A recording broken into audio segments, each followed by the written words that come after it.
voina chuan guitar lesson thar kan zir lenga voina kan zir tur chu Kimkima sak kadam lo ti hla kha Perhdan kan en don ni a hla hi B flat in ala a mase per all samjok nan G top hian karon soi don ni G thawa standard key a Perhdan chuan ke po kha third fret awala tikhan G na per le the ke potel lovin tamjok in kan thiam theina karon soi don ni Jin kan langa asang asi ania ma di chorus ahin E minor voi khat kan mangang kena kal don ni over sahian chord progression pani kan nei nga ama sajok chu G C G khami G C G kha voi thum kan repeat ang chuan kan strum dan tur chu down down up up down up ya kan strum ang kan zom zel don ni chu down down up up down up tikhan down down up up down up Shing tlom hi ka handon ka don kira moi ngei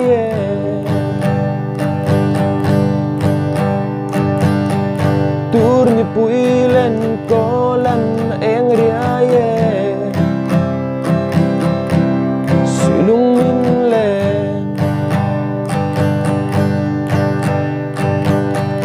isak ruang o kaning lâu ngai bang lâu moi ngei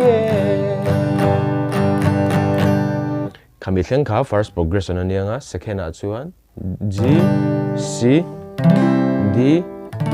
G tikana kwal le ang kan strum dan poka ngai vekang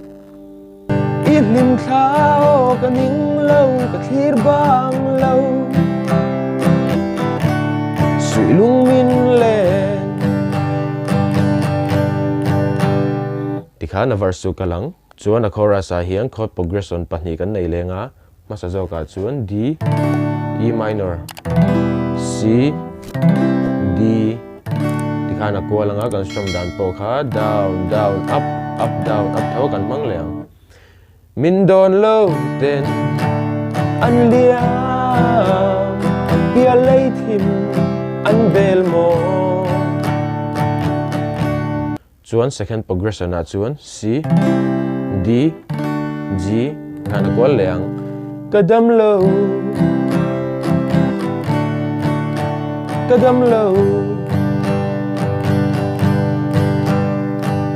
abul changin a verse le chorus kan salyang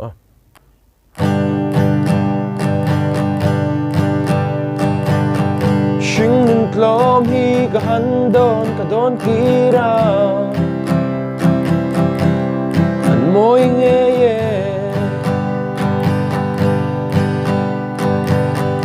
tur ni puilen kolan eng riaye sulung min le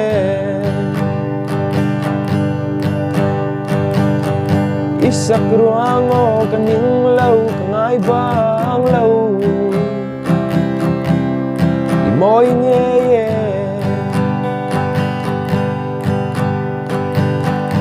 ilim thao kaning lâu thir bang lâu sui lung min le